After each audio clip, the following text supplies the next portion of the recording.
நம்முடைய கர்த்தரும் இரட்சகருமா இருக்கிற இயேசு நாமத்திலே உங்களை வாழ்த்துகிறேன். மனுஷன் அப்பத்தினால் மாத்திரமல்ல, தேவனுடைய வாயிலிருந்து பெறப்படுகிற ஒவ்வொரு வார்த்தையினாலும் பிழைப்பான் என்று சொல்லி மத்தேயு 4:4 சொல்லுகிறார். மனுஷன், அதாவது மனிதர்களாகிய நாம் அப்பத்தினால மாத்திரம் பிழைக்க முடியாதா? ஆமென். அதாவது ஒரு 3 நேரம் சாப்பிடுறோம், இல்லைன்னா 5 நேரம் சாப்பிடுறோம். ஒவ்வொரு தடவை சாப்பாட்டுக்காக ஆண்டவருக்கு நன்றி செலுத்துகிறோம். அது நல்ல விஷயம் தான், தப்பில்லை. ஆனால் அது மாத்திரம் போதாது நாம் பிழைத்திருப்பதற்கு. தேவனுடைய வாயிலிருந்து பெறப்படுகிற வார்த்தை வேண்டும். ஆமென்.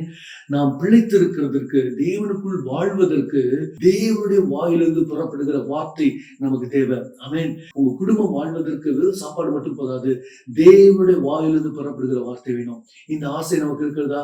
தேவனுடைய வாயிலிருந்து பெறப்படுகிற வார்த்தைக்காக நம்ம காத்திருக்கிறோமா? அது மேல ஒரு பசிதாக நமக்கு இருக்குதா? ஒரு நேரம் சாப்பிடலன்னா நமக்கு எவ்வளவு பசிக்குது. அதே நேரத்துல கொஞ்ச நேரம் வேதத்தை வாசிக்காம இருந்தா, இல்லைன்னா ஆண்டோட வார்த்தையை கேட்காம இருந்தா நமக்கு பசிக்குதா? யோசிச்சு பாருங்க. ஆண்டவர் நம்மளுக்கு ஒவ்வொரு நாளும் அவருடைய வார்த்தையினாலே நம்ம போஷிக்க விரும்புகிறார். ஆமென்.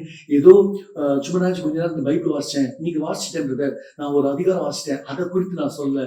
ஆண்டவர் இந்த வசனத்தின் மூலமாக உங்களோட பேசுகிற வரைக்கும் நீங்க வாசிக்கணும். ஆமென். அந்த தாகம் நமக்குள்ள இருக்கிறதா யோசிச்சு பாருங்க. எபிரேயர் 3:7 ஆகையால் பரிசுத்த ஆவியானவர் சொல்கிறதாவது, இன்று அவருடைய சத்தத்தை கேட்பீராகில் அப்படின்னு சொல்லியிருக்கு. ஆமென்.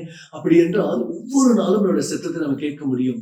ஆண்டவர் மனிதனோடு பேச விரும்புகிறார். அதனாலதான் நீங்க கவனிச்சு பாத்தீங்கன்னா, பழைய ஏற்பாட்டு காலத்திலிருந்து அநேக தீர்க்கதரிசிகளை ஆண்டவர் எழுப்பியிருந்தார்ல. மனிதரோடு பேச விரும்புகிறார், உங்களோடு பேச விரும்புகிறார், நம்ம ஒவ்வொருவரோடு பேச விரும்புகிறார். ஆண்டோட வார்த்தை இந்த உலகத்துல நம்ம வாழ்வதற்கு ரொம்ப அவசியமா இருக்கிறது. சோ ஆண்டோட வார்த்தையை கேட்போம். தேவன் உங்க ஒவ்வொருவரோடும் ஒவ்வொரு நாளும் பேசுவாராக. ஆமென்.